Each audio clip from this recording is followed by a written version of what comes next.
방금 읽으신 본문은 오병이어의 사건을 기록한 것입니다. 오병, 5개의 떡, 이어 2마리의 물고기, 이 오병과 이어로 남자만 5,000명 이상을 먹이신 사건인데, 이 사건은 십자가와 부활 사건 외에 네 복음서에 다 기록된 사건으로는 유일한 사건입니다. 요즘식으로 얘기하면 모든 방송사가 다 방송했다, 그 얘기입니다. 중요한 내용을 가지고 있으리라는 그런 짐작이 되는 것이죠. 이제 이 오병이어 사건을 또 성령의 인도하심이 있으면 다음 주까지, 또 아니면 그 다음 주까지 한 2, 3주에 걸쳐서 살펴보고자 합니다. 제가 굳이 이렇게 애매모호하게 말씀드리는 이유는 오늘 마무리하려고 했던 내용 2가지 메시지인데 그 중에 한 가지만 드리도록 또 어젯밤에 이 계획이 바뀌어가지고 한 2, 3주 걸릴 것 같습니다. 오늘은 1절과 2절만 좀 살펴보려고 합니다. 근데 오늘 1절이 그 후에라는 말로 시작이 됩니다. 그 후에 예수께서 이렇게 시작이 되는데요. 그 후에 예수께서 디베리아의 갈릴리 바다 건너편으로 가심에, 이렇게 이제 오병이어 사건이 도입되고 있습니다. 이 그 후에라는 말은 바로 직전 본문의 일과 연결되어 있음을 지시하고 있는 말입니다. 직전 본문에 사건이 있었고 그 후에 이런 뜻이거든요. 그러면 직전의 상황이 무엇이었습니까? 지난 주일은 부활절 특별 본문을 가지고 했고, 바로 2주 전까지 거슬러 올라가야 되는데 2주 전 설교가 기억나시는지 모르겠어요. 유대인들은 예수님께서 하나님과 동등됨을 주장하신다고 해서 신성 모독죄를 걸어서 예수님을 죽이고자 했습니다. 그런 아주 좀 심각한 상황 속에서 유대 문화를 잘 알고 계셨던 예수님은 그때 자신이 뭘 해야 되는지를 아셨습니다. 뭔가 어떤 사람이 주장을 하다가 이견이 생겨서 충돌이 생길 때는 그 다음에 유대인들이 하는 일은 증인을 세우는 것이었습니다. 그 유대인들이 네 말이 진짜라면 증인을 세워봐라, 이런 분위기가 있었던 거예요.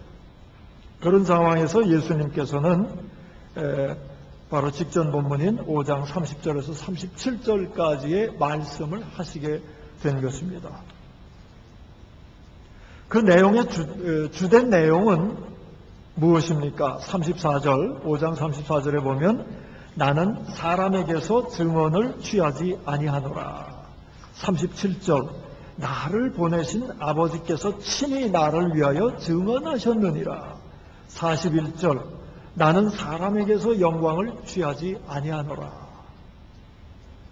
전체적인 흐름이 무엇입니까? 예수님께서는 사람을 의지하지 않으신다는 얘기입니다.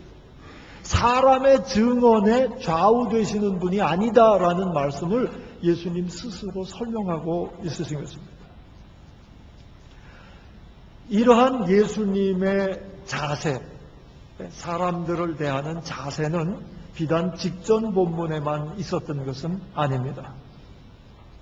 우리가 이미 살펴보았던 4장 후반에 나온 그 왕의 신하의 아들을 고쳐주실 때에도 예수님께서는 이 표적과 기사를 구하는, 표적과 기이한 일을 구하는 사람들을 책망하셨어요. 그 사람들의 그 얄팍한 그런 생각을 책망하신 적이 있습니다. 그런가 하면 2장 23절에서 25절에 보면 이런 기록이 있습니다.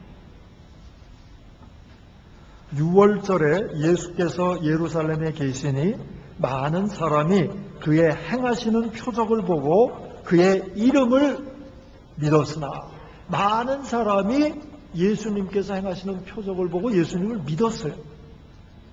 믿었으나 예수는 그의 몸을 그들에게 의탁하지 아니하셨으니 이는 친히 모든 사람을 아시며 또 사람에 대하여 누구의 증언도 받으실 필요가 없었으니 이는 그가 친히 사람 속에 있는 것을 아셨음이라. 이런 기록이 있습니다.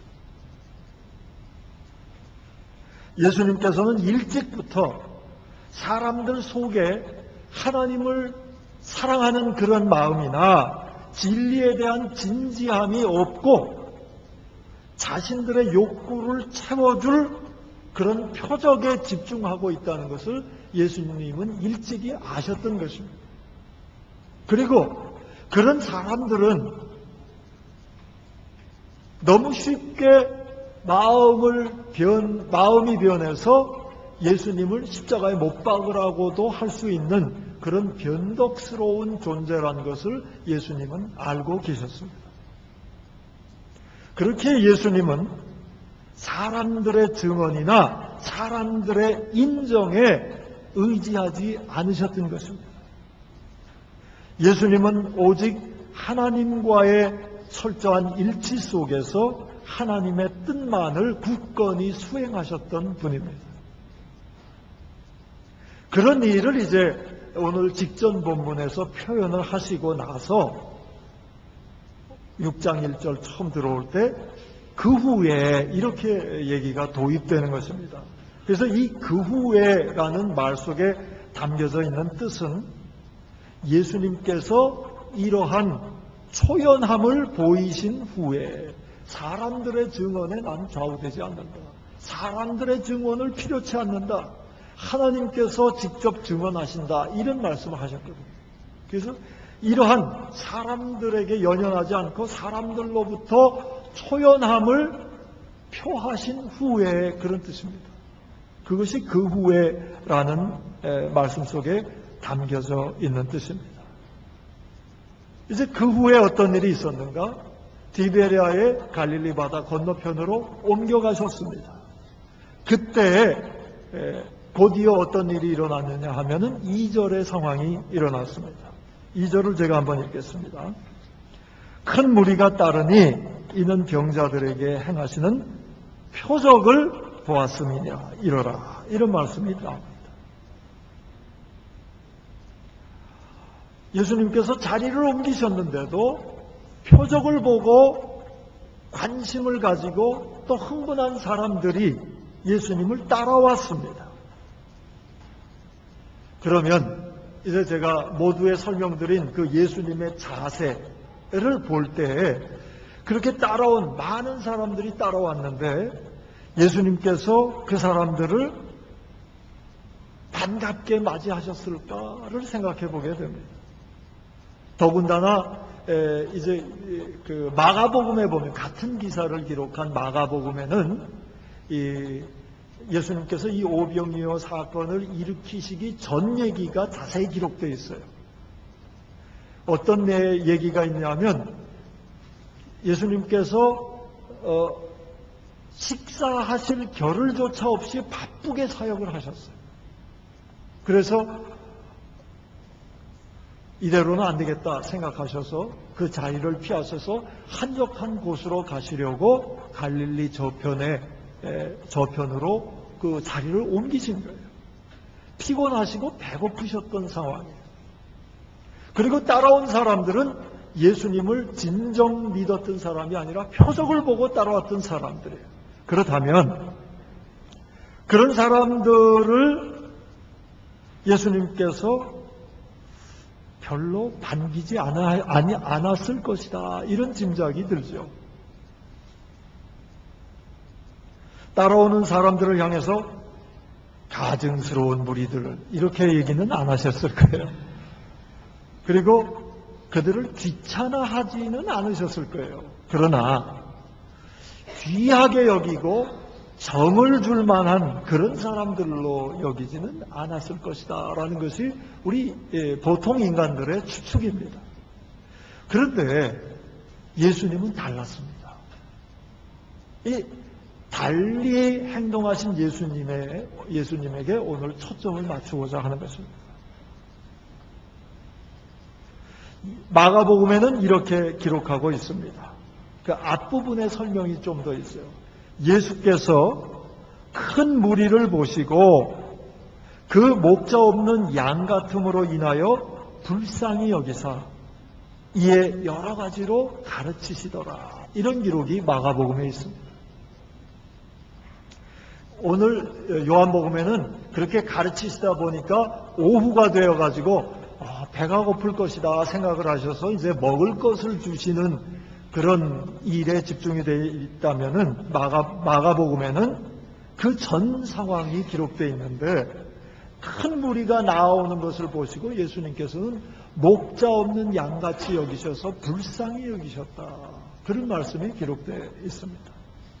여기서 불쌍히 여긴다는 단어는 스플랑크니조마이라는 단어가 쓰였습니다. 이 단어는 스플랑크논이라는 단어에서 나왔는데 스플랑크논은 창자란 뜻이에요. 그러니까 스플랑크니조마이는 무슨 뜻이냐면 창자가 끊어지는 고통을 느낀다 그런 말이에요. 그게 스플랑크니조마이에요. 불쌍히 여긴다라고 번역된 어원적인 뜻은 창자가 끊어지는 듯한 고통을 느낀다 그런 뜻입니다. 근데 재미있는 것은 우리말에도 비슷한 말이 있어요. 애간장이 끊어진다 그런 말씀이 있죠. 여기서 애자는 고입니다. 옛날 말로 창자란 말이에요. 그래서 창자를 간장을 2번 반복한 거예요. 그냥 간장이 끊어진다, 간장을 태운다 이런 말도 되지만 그 앞에 애자를 하나 더 넣어가지고 더 강조한 거예요. 우리나라 말에도 애간장이 탄다, 애간장을 태운다, 애간장이 끊어진다 그런 말씀이 있잖아요. 스플랑크니조마이하고 통하는 말입니다. 너무나 안타까워서 창자가 끊어지는 듯한 고통을 느낀다 그런 말이에요.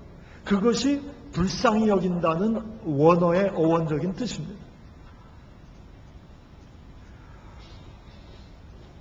비록 표적을 보고 따라온 사람이라 할지라도 그리고 그들의 판단력이 허약해서 분위기만 조금 바뀌면 쉽게 배반할 수 있는 사람이라 할지라도 예수님은 그들을 스플랑크니조마이 불쌍히 여기셨다라는 것입니다. 이 점을 우리가 오늘 주목하고자 하는 것입니다. 여기서 불쌍히 여긴다는 말은 말씀드렸듯이 어떤 높은 위치에서 왕과 같은 높은 위치에서 종에게 그리고 혹은 길거리 거지에게 그저 먹을 것이나 던져주는 깔보면서 던져주는 그런 뉘앙스가 아닙니다. 목자를 잃어버린 양처럼 제갈 길로 감으로 고통당하는 군중들의 모습에 대해서 정말 애간장이 끊어지는 듯한 안타까움을 가지고 계신다라는 것이 불쌍히 여기신다라는 뜻입니다. 말씀드렸듯이 예수님은 그렇게 찾아놓은 사람들이 예수님께 진리가 있음을 알고 예수님을 찾아 나온 것이 아니라는 것을 잘 알고 계셨어요. 지금 모여드는 사람들은 너무나 손쉽게 변덕스럽게 마음을 바꿀 수 있는 사람이라는 것을 아셨습니다. 오직 표적을 보고 자기의 욕구를 충족시키기 위해서 나온 사람들이라는 것을 예수님은 알고 계셨습니다. 그래서 우리 판단에는 그런 사람은 가까이 하지 않으실 것이다. 그렇게 판단이 들죠. 이 그래서란 단어가 굉장히 중요합니다. 그래서 우리 판단에는 예수님께서는 그들을 귀히 여기지 아니하실 것, 더구나 피곤하시고. 그런데 신기한 것은 우리가 주목해야 할 것은 그런 허약한 판단을 하는 사람들, 자기의 욕구를 충족시키기 위해서 나온 사람들, 예수님의 핵심을 알아보지 못하는 사람들이 예수님께 다가왔는데 그래서 예수님은 그들을 불쌍히 여기셨다는 거예요. 진리요 생명이신 예수님을 알아볼 수 없는 능력을, 알아보지 못하는 허약한 능력을 가진 사람들이 다가오기 때문에 피곤함을 무릅쓰고도 불쌍히 여기셨다. 안타까워하셨다는 말씀입니다.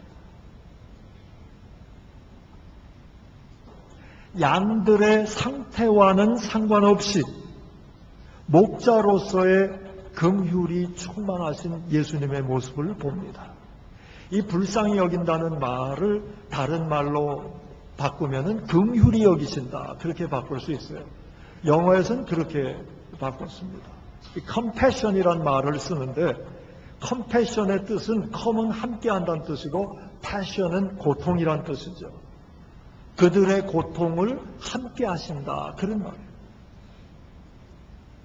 목자로서의 긍휼이 충만하신 그리스도를 이 불쌍히 여기사 많은 무리가 다가옴에 그들을 불쌍히 여기사 하는 이 대목에서 우리가 알 수 있는 것입니다. 이것이 오병이어가 시작되는 시작이에요. 오늘은 이 시작에만 초점을 좀 맞추고자 하는 것입니다.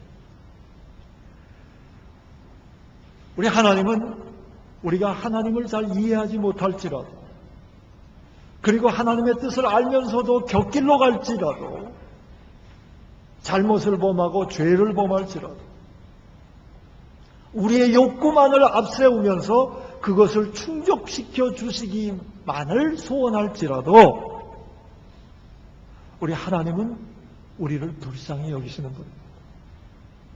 우리를 위해서 안타까워하시는 분입니다. 자신의 피곤을 무릅쓰고 어떻게 해서라도 우리를, 목자 잃은 양 같은 우리를 돌봐주시고 긍휼을 베풀어 주시고 사랑을 베푸시기를 원하시는 분이 우리의 주님인 것입니다. 사랑과 긍휼을 베푸시는데 얼만큼 베푸시냐 하면 자기의 생명을 내어주시면서까지 베푸시는 분이 우리의 그리스도십니다. 그것을 이 오병이어 사건 처음 부분에서 우리는 또 발견하게 되는 것입니다. 그 주님이야말로 그렇기 때문에 우리의 소망의 근원이 되시는 것입니다. 그 주님이야말로 어떠한 상황에서도 우리를 불쌍히 여겨주시고 목자 없는 양같이 제 길로 가는 우리를 긍휼히 여겨주시는 그 주님이야말로 우리의 생명의 근원이 되시는 것입니다. 예수님께서 우리를 불쌍히 여기신다라는 이 성경 곳곳에 나와 있는 그 말씀에 근거해서 우리 믿는 이들은 2000년 동안, 전 세계 기독교인들이 2000년 동안 기도해온 것이 있어요. 그것이 바로 키리에 엘레이손입니다. 키리에는 주님이란 뜻이에요.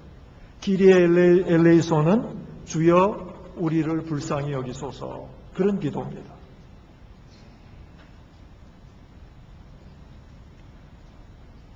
우리가 어떠한 상황에서도 키리에 엘레이손, 우리를 불쌍히 여기시는 그리스도께 의지하면 우리에게는 여전히 하나님의 사랑이 부어지고 우리 영생이 주어지는 것입니다. 이 키리에 엘레이손, 오늘 이 말씀을 좀 소개하고 싶은데 2주 전에는 제가 소개한 말이 있죠. 도미누스 깃 기억하세요? 주님은 아십니다. 주님은 아십니다. 전 때때로 이런 생각을 합니다. 우리 인간들이 하나님께 드리는 모든 기도를 대신해서 이 두 마디면 된다고 생각을 해요. 도미누스 깃, 주님은 아십니다. 키리에 엘레이손, 주여 우리를 불쌍히 여기소서. 이 기도면, 이 기도를 진심을 담아 드리게 되면 우리 하나님께서 가장 좋은 것으로 우리를 채우시고 인도하신다는 그런 확신이 있습니다. 우리를 불쌍히 여기시는 그리스도에게 초점을 두고 주여 우리를 불쌍히 여기소서, 그 긍휼의 하나님께 우리를 불쌍히 여기소서 하는 기도, 그 기도가 우리의 기도가 될 수 있기를 축원합니다. 어제 이 설교를 준비하면서 오늘 말씀의 제목이 생명의 근원이에요. 근원이에서 생명에 관한 얘기를 조금 더 그 뒷구절들을 통해서 드리려고 그랬는데 시간이 더 길어질 것 같아서 제가 오늘은 첫 번째 메시지만 드리고 말씀을 마치고자 그렇게 어제 결정을 했습니다. 근데 그렇게 결정을 하게 된 동기가 하나 있는데요. 지난주에 우리가 다 경험했듯이 정말 아름다운 부활절 칸타타로 하나님께 영광을 돌렸습니다. 하나님께서 참 기뻐하셨을 것이다. 우리 부활절 예배를 통해서 기뻐하셨을 것이다. 이제 그런 확신이 들었는데 지난 주중에 이번에는 BP교회가 아니라 톰슨교회에서 경고장이 날라왔어요. 우리가 사용한 예배 시간이 너무 길어져서 그 뒤에 있는 미얀마 예배에 지장을 주었다는 거예요. 그래서 다시는 그렇게 하지 말라는 경고장이 왔습니다. 우리 예배가 귀한 만큼 다른 예배도 귀하죠. 그래서 다른 예배에 지장을 준 것에 대해서 너무나 죄송한 마음이 있습니다. 그러나 동시에 정말 마음껏 찬양하고 마음껏 예배할 수 있는 터전이 있었으면 하는 그런 간절한 바람이 있습니다. 이것은 비단 저만이 아니라 우리 모두의 바람인데 이 예배와 교회 활동의 터전을 마련하는 일은 당회의 책임입니다. 중대한 책임을 지고 있는 당회가 조금 더 용기 있게 그리고 추진력 있게 이 일을 감당할 수 있도록 우리 온 성도가 좀 기도해 주셔야 됩니다. 우리가 올해를 추계선교와 루이스 선교 원년으로 삼고 우리 선교협의회에서 지금 추계선교의 일환인 그 캐노시스 컨퍼런스를 위해서 많은 준비를 하고 있습니다. 이제 다음 주 중에 최종 결론이 날 것 같아요. 9명의 논문 발표자가 결정되면 다음 주, 늦어도 그 다음 주에는 이 캐노시스 컨퍼런스에 대해서 온 성도들께 알리고 기도를 부탁하게 될 것입니다. 근데 이 캐노시스 컨퍼런스의 귀중한 점들을 아시고 어떻게 소문이 닿았는지 한국에서 거기에 참석하겠다고 하시는 분들이 의외로 많습니다. 그리고 어제는 또 이 영락교회 목사님이 오셨었는데 그 부목사님 오셔서 인도네시아 람풍 신학교에 강의를 하고 이제 다시 귀환하시는 그 목사님 만나서 같이 식사를 하게 되었는데 영락교에서 한 20-30명이 올 계획을 하고 있다 그래요. 그러면 우리가 지금 YWCA 컨퍼런스 홀을 빌렸는데 그러면 그 홀을 바꿔야 됩니다. 이미 예약 다 하고 그런 억지로 오지 마십시오 하기 전에는 바꿔야 할 상황이 됐어요. 여튼 이런 하나님의 일들 우리가 추계선교든지 루이스 선교든지 또 정말 우리 한인들 공동장소가 없는 우리 한인들의 이 문화 공동체를 이루는 이 일을 위해서 최소한의 터전이 필요합니다. 우리가 끊임없이 우리 모두가 함께 하나님께 기도해서 하나님의 응답을 꼭 받는 역사가 속히 이루어질 수 있기를 간절히 바랍니다. 이제 그 후에에 대한 메시지 하나 부연 메시지를 간단히 하나 드리고 말씀을 마치고자 합니다. 우리를 불쌍히 여기신다는 것에 우리가 첫째 초점을 맞췄다면 두 번째 초점은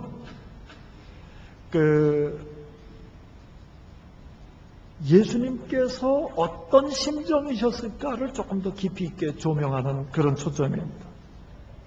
말씀드렸듯이 찾아온 사람들이 예수님의 진리를 알고 찾아온 사람들이 아닙니다. 표적을 보고 자기의 필요를 채우기 위해서 얄팍한 믿음으로 찾아온 사람들입니다. 그리고 그분들은 아무리 혼신의 힘을 다하여 사랑과 가르침을 베풀어도 순식간에 배반할 수 있는 그런 사람들이었습니다. 우리가 이미 알고 있듯이 그런 사람들이었고 예수님은 너무나 피곤한 상태에 계셨습니다. 그럼에도 예수님은 그런 큰 무리가 찾아왔을 때 불쌍히 여기시고 정성을 다해 가르치시고 오후가 되었을 때 그들의 배고픔을 같이 느끼시면서 먹을 것을 공급하고자 애쓰셨습니다. 이 점에 우리가 한번 좀 초점을 맞춰보자 합니다. 우리가 하나님의 일을 하다 보면 오늘 예수님께서 경험하신 상황에 처할 때가 있습니다. 힘에 넘치도록 그렇게 헌신하는데 사람들은 잘 알지 못하는 경우가 있어요. 거기에다가 육체적으로 소진될 때도 있습니다. 내가 이 봉사를 계속 해야 되느냐 이런 고민이 생길 때가 있어요. 근데 그 정도는 그래도 견딜 수가 있어요.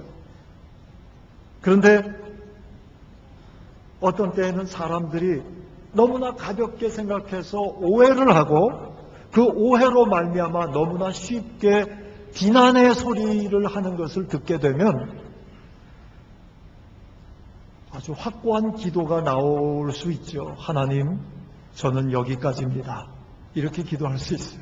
그런 상황에 처할 때가 오게 되는 것입니다. 그때 우리가 기억할 게 있어요.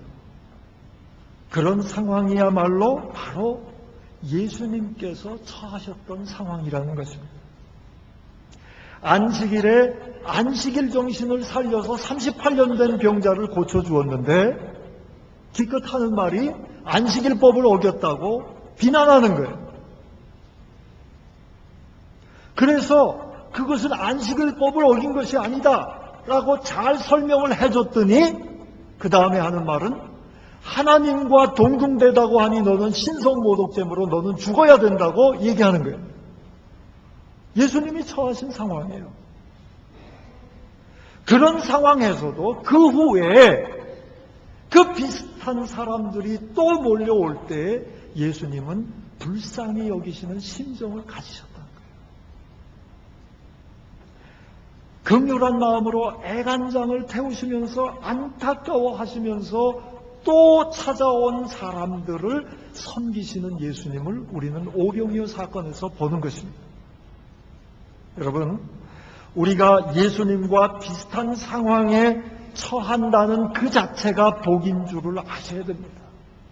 우리가 무엇인데, 우리가 뭐 그렇게 위대한 존재인데 예수님이 겪으셨던 그 곤란한 상황, 그 외로운 상황을 경험할 수 있게 되겠습니까?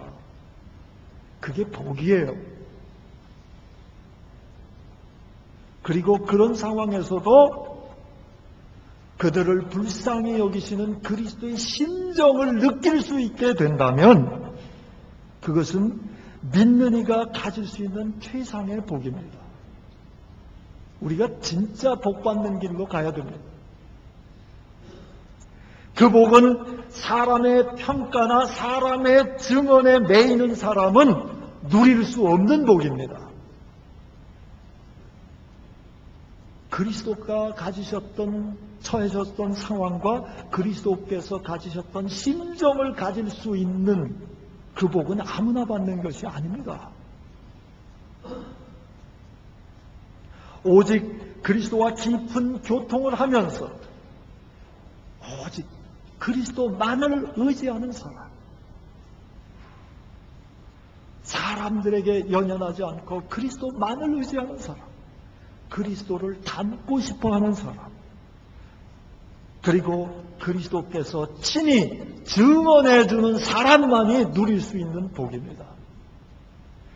오늘 이 오병이어 사건 도입부를 통해서 그 후에라는 그 전과 그 후에 시작되는 예수 그리스도의 이 불쌍히 여기시는 그 마음, 그로 인한 사역을 통해서 우리에게 우리 하나님께서는 도전하고 계시는 것입니다.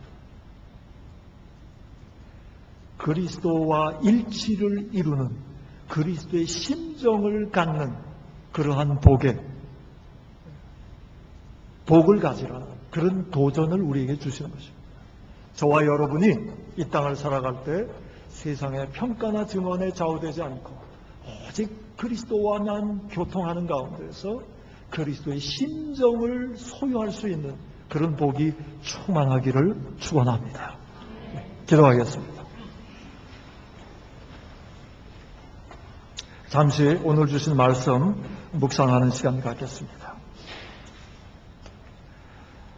어떠한 상황에서도 우리가 어떠한 추한 데에 떨어진다 하더라도, 우리가 어떠한 얄팍한 믿음으로 죽게 나온다 하더라도 우리 주님께서는 우리를 불쌍히 여겨주시고 자신의 모든 것을 내어주시는 분이시라는 것을 다시 한번 확인하면서 믿음의 반석 위에, 굳건한 소망 위에 서시기를 바랍니다. 두 번째로는 그리스도께서 처하셨던 그 곤핍한 상황에 우리가 처할 때야말로 하나님께서 복 주시는 순간이라는 것을 깨달아 굳건한 믿음으로 승리해 갈 수 있기를 우리가 잠시 묵상하도록 하겠습니다.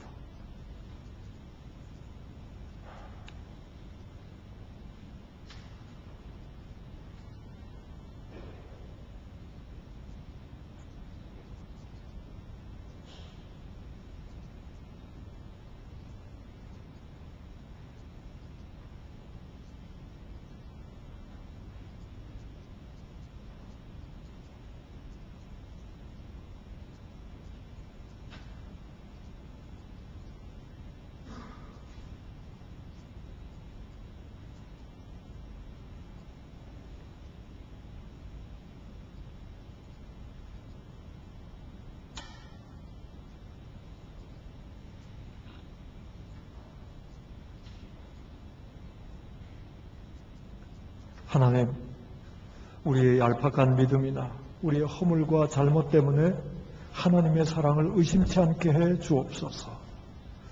그럴수록 우리 하나님께서, 우리 그리스도께서는 우리를 불쌍히 여기시고 애간장을 태우시며 안타까워하시고 또다시 자신을 내어주시며 사랑을 표현해 주시는 것을 믿고 다시금 굳건히 일어서서 주님 기쁘시게 하는 길로 우리가 걸어갈 수 있게 해 주시옵소서. 또한 아버지 하나님, 세상 사람들이 알아주지 않고 주님 위하여 살아갈 때 고충이 많다 하더라도 바로 그 고충이 그리스도의 고충이었던 것을 깨닫게 하여 주시고 영광된 자리로 초대받았음을 알게 하여 주시옵소서. 그런 때 그리스도를 닮고 그리스도의 심정을 가지고 일할 수 있다면 그것이야말로 큰 복이라는 것을 깨달아서 한평생 흔들림 없이 그리스도와만 교통하며 믿음의 길로 굳건히 걸어가는 저희 모두 되게 해 주시옵소서. 예수님의 이름으로 기도하옵나이다. 아멘.